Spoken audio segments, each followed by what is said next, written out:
नमस्कार दोस्तों, एक और पीवाईक्यू सीरीज में आप सबका स्वागत है। हम लोग देख रहे हैं इंडियन पॉलिटी के पीवाईक्यू प्रीवियस ईयर क्वेश्चंस।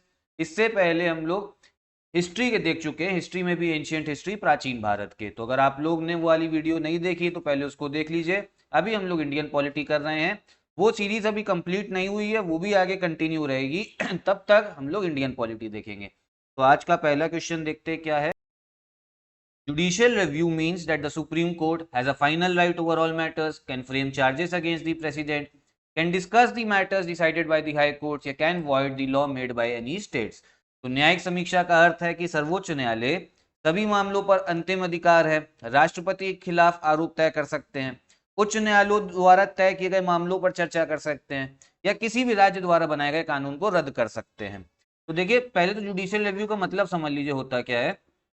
मान लीजिए संसद ने कोई ऐसा कानून बनाया जो संविधान के मूल ढांचे, बेसिक स्ट्रक्चर के खिलाफ है या किसी फंडामेंटल राइट के खिलाफ जा रहा है, मतलब मूल अधिकार के खिलाफ जा रहा है, तो सुप्रीम कोर्ट क्या करता है, वो उस कानून को रद्द कर देता है, वॉइड डिक्लेयर कर देता है कि ये जो कानून आपने बनाया है संसद ने, ये संविधान के जो मूल भावनाएं हैं, मूल ढांचा है या मूल अधिकार, उसके खिलाफ जा रहा है। तो इसे बोला जाता है जुडिशियल रिव्यू। तो देखिए, इसमें जो ऑप्शन है, इसमें संसद का तो कहीं नहीं दे रखा है, सभी मामलों पर अंतिम अधिकार, ऐसा नहीं, वो तो संविधान है और संसद सबके पास में है, सबका बैलेंस बना के रखा गया है संविधान ने। फिर राष्ट्रपति के खिलाफ आरोप तय कर सकता है, ये भी सही आंसर नहीं होगा क्योंकि वो कानून को रद्द कर सकता है। उच्च न्यायालयों द्वारा तय किए गए मामलों पर चर्चा कर सकता है, नहीं, ये भी जुडिशियल रिव्यू नहीं है। ये तो है क्या, सुप्रीम कोर्ट अपने हाई कोर्ट का तो चर्चा कर ही सकता है मामलों पर, तो इसको जुडिशियल रिव्यू नहीं बोलते हैं। जुडिशियल रिव्यू क्या है, जब कोई संसद कानून बनाए या राज्य कानून बनाए, तो संसद वाला तो ऑप्शन दे नहीं रखा है, राज्य वाला दे रखा है, क्या किसी भी राज्य द्वारा बनाए गए कानून को रद्द कर सकता है। तो इसका सही आंसर क्या है, D, can void the law made by any state, या किसी भी राज्य द्वारा बनाए गए कानून को रद्द कर सकता है। तो ये होगा इसका करेक्ट आंसर। नेक्स्ट क्वेश्चन देखते हैं। Principles of a welfare state are discussed in, एक कल्याणकारी राज्य का आदर्श वर्णित है directive principles of state policy, राज्य के नीति निर्देशक तत्वों में, चैप्टर्स ऑन फंडामेंटल राइट्स, मौलिक अधिकारों के अध्याय में, सेवेंथ शेड्यूल ऑफ कॉन्स्टिट्यूशन, संविधान की 7वीं अनुसूची में, या प्रियम्बल ऑफ द कॉन्स्टिट्यूशन, संविधान की प्रस्तावना में। तो जो वेलफेयर स्टेट है, कल्याणकारी राज्य की, वेलफेयर स्टेट का मतलब क्या होता है कि जो ऐसे तबके हैं, जो ऐसे ग्रुप्स हैं जो पीछे रह गए, जिन पे सालों से कई हजार सालों से अत्याचार हो रहा है, जो सरकार है उन ग्रुप्स को आगे करेगी। और सरकार किसके लिए काम करेगी, जनता के लिए काम करेगी, ताकि उनकी जो लाइफ स्टाइल है, उनका जो लाइफ है और अच्छा हो सके, कि खाने को पर्याप्त मिल रहा है, जिसे फूड सिक्योरिटी बोला जाता है। तो इसे हम लोग वेलफेयर स्टेट बोलते हैं। और ये वेलफेयर स्टेट के बारे में बताया किस में गया है, वो आपका बताया गया directive principles of state policy, राज्य के नीति निर्देशक तत्वों में। ठीक है, directive principles of state policy. The election of a speaker of Lok Sabha is by, Lok Sabha के स्पीकर का चुनाव किसके द्वारा होता है, all members of the parliament, संसद के सभी सदस्य, डायरेक्ट इलेक्शन बाय पीपल, लोगों द्वारा प्रत्यक्ष चुनाव, all members of Lok Sabha, Lok Sabha के सभी सदस्य, members of major parties of Lok Sabha, Lok Sabha के प्रमुख दलों के सदस्य। अब देखिए, होता है क्या, लोकसभा का चुनाव जब होता है, उसमें जो सदस्य चुने जाते हैं, मेंबर्स, उनको जो जनता है वो सीधा वोट देती है। अब जब वो मेंबर्स चुन के चले गए, सदस्य चुन के चले गए लोकसभा में, अब वो आपस में ही एक स्पीकर को इलेक्ट करते हैं। ठीक है, स्पीकर को इलेक्ट करते कौन करता है, जो लोकसभा के सदस्य हैं।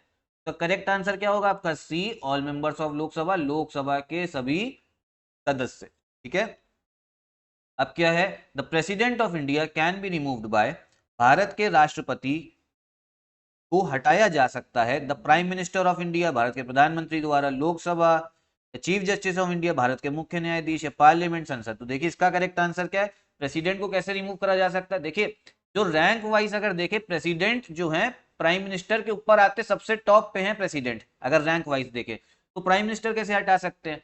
प्रेसिडेंट को हटाना अगर है तो उसके लिए जो चार्जेस हैं वो पार्लियामेंट में फ्रेम होते हैं, और पार्लियामेंट ही हटा सकती है प्रेसिडेंट को। तो इसका करेक्ट आंसर है डी, पार्लियामेंट या संसद। तो भारत के राष्ट्रपति को अगर हटाना हो, मान लीजिए कि उसका भी ग्राउंड दे रखा है संविधान में, कि ग्राउंड मतलब किस तरीके से हटाया जाता है, प्रोसीजर पूरा दे रखा है, तो आप कैसे हटाएंगे, पार्लियामेंट हटाएगी उनको, राष्ट्रपति को। ठीक है, ये ध्यान रखिए, क्वेश्चन काफी पूछा जाता है। नेक्स्ट क्वेश्चन क्या है, in India any person who is not the member of either house can continue at the post of minister till, Bharat में कोई भी व्यक्ति जो किसी भी सदन का सदस्य नहीं है तब तक मंत्री पद पर बना रह सकता है। तो 3 महीने, 6 महीने तक, 1 साल तक समय की कोई पाबंदी नहीं, इसमें समय की पाबंदी है, इसमें है 6 महीने तक। देखिए इसका मतलब ये है, मान लीजिए होता ही है कि आपका कोई पार्टी, मान लीजिए जैसे बीजेपी पार्टी है, वो जीत के गई, उन्होंने अपनी सरकार बनाई, अब उनका कोई जो सदस्य था वो लोकसभा का चुनाव नहीं जीत पाया, ठीक है, वो हार गए, लेकिन कोई इंपॉर्टेंट नेता, उसको मंत्री भी बनाना है सरकार को, तो उसको पहले वो मंत्री बना देगी। अब वो सदस्य तो है नहीं, ना ही लोकसभा का, ना ही राज्यसभा का, तो 6 महीने तक वो मंत्री रहेगा। और 6 महीने के अंदर अंदर होता यह है कि उनको किसी भी सदन में आप इलेक्ट करवा दो, चाहे लोकसभा में चाहे राज्यसभा में। तो कितने समय तक बिना सदस्य रहे वो मंत्री पद पर रह सकता है, वो है 6 महीने तक, ठीक है, ध्यान रखिएगा, 6 मंथ्स इसमें जो है वो करेक्ट आंसर है, ठीक है।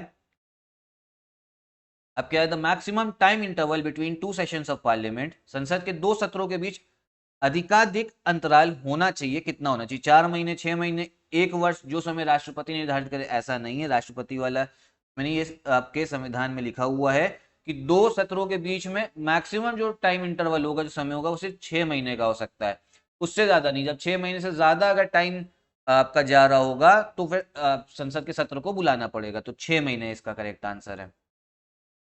फिर क्या आपका, the essence of democracy of India is based on, Bharat का लोकतंत्र का सार किस पर आधारित है, रिटन कॉन्स्टिट्यूशन, लिखित संविधान, फंडामेंटल राइट्स, मौलिक अधिकार, people have a right to choose and change the government, लोगों को सरकार चुनने और बदलने का अधिकार है, या directive principles of state policy, राज्य नीतियों के निर्देशक सिद्धांत। अब इसमें बोला गया जो लोकतंत्र का सार है वो किस पे आधारित है, मतलब किस जगह से हम उसको निकाल के लाते हैं, क्वेश्चन जो है हल्का सा वो ये है, ये एनालिटिकल क्वेश्चन है। इसका जो करेक्ट आंसर है वो क्या है, people have a right to choose and change the government, हमारे पास में शक्ति है कि अगर हम चाहें किसी सरकार को बदलना 5 साल के बाद में तो हम उसको बदल सकते हैं, लोगों को सरकार चुनने और बदलने का अधिकार है। अब बहुत से लोग कहते हैं रिटन कॉन्स्टिट्यूशन है, लिखित संविधान, देखिए बहुत सारे देशों में रिटन कॉन्स्टिट्यूशन दे रखा है, लेकिन वहां पे वो सरकार, वहां पे लेकिन लोकतंत्र नहीं है, क्योंकि सरकार जो आ जाती है फिर वो बदलती ही नहीं है, लोग वोट देते हैं, इलेक्शन में छेड़छाड़ होता है, इसीलिए यहाँ का जो असली लोकतंत्र का सार है वो यही है, जो जनता है वो सरकार को चुन सकती है और बदल सकती है, ठीक। Next question, the president can proclaim national emergency on, राष्ट्रपति राष्ट्रीय आपातकाल की घोषणा कर सकते हैं, आर्म्ड रेबिलियन, सशस्त्र विद्रोह, एक्सटर्नल एग्रेशन, बाहरी आक्रामकता, वॉर, युद्ध, या ऑल ऑफ द अबव। जो नेशनल इमरजेंसी लगती है वो इन सभी ग्राउंड्स पे लग सकती है, तो क्या आंसर होगा, ऑल ऑफ द अबव, ऊपर के सभी, ठीक है, आर्म्ड रेबिलियन, एक्सटर्नल एग्रेशन, बाहरी आक्रामकता या युद्ध, सभी होंगे इसके करेक्ट, तो इसका जो ऑप्शन होगा वो कौन सा, ऊपर के सभी, डी। नेक्स्ट क्वेश्चन क्या है, as far as representatives of Lok Sabha is concerned which states ranked second and third, जहां तक लोकसभा में प्रतिनिधित्व का प्रश्न है, कौन से राज्य दूसरे तथा तीसरे दर्जे पर हैं। ऑप्शंस क्या है, बिहार, महाराष्ट्र, मध्य प्रदेश, तमिलनाडु, मध्य प्रदेश, महाराष्ट्र। देखिए तो एकदम ही फैक्ट वाला इसमें वो आ गया है क्वेश्चन, तो इसका जो सही आंसर है वो है बिहार तथा महाराष्ट्र। सीटों की बात हो रही, सबसे ज्यादा सीटें देखिए उत्तर प्रदेश के पास है, लेकिन यहाँ पे फर्स्ट पूछा नहीं, सेकंड और थर्ड पूछा है, तो सेकंड और थर्ड कौन होगा, सेकंड बिहार है और थर्ड है आपका महाराष्ट्र, सेकंड हमारा बिहार, थर्ड है महाराष्ट्र, ठीक है। नेक्स्ट क्वेश्चन देखते हैं, Lok Sabha can be dissolve before it's normal period by, Lok Sabha को अपनी सामान्य अवधि से पहले भंग किया जा सकता है, कैसे, प्रेसिडेंट ऑन द डिस्क्रिशन, राष्ट्रपति अपने विवेक पर, speaker, president on the advice of council of ministers, मंत्री परिषद की सलाह पर राष्ट्रपति, या president on the advice of speaker, अध्यक्ष की सलाह पर राष्ट्रपति। तो कैसे हम इसको पहले, अगर इसको भंग करना है, डिसॉल्व करना है, कैसे करेंगे, वो प्रेसिडेंट ही करेंगे, लेकिन इसकी एडवाइस पे, वो एडवाइस होगी मंत्री परिषद की, ठीक है, तो ये ध्यान रखिएगा। क्वेश्चंस ये एक बार फिर से देख लीजिएगा, बहुत इंपॉर्टेंट क्वेश्चंस हैं, पीवाईक्यू बहुत इंपॉर्टेंट होते हैं, हर वीडियो में बताता हूँ, ठीक है। कोई अगर डाउट हो तो आप कमेंट बॉक्स में पूछ सकते हैं, यहीं पे वीडियो भी खत्म करेंगे, धन्यवाद।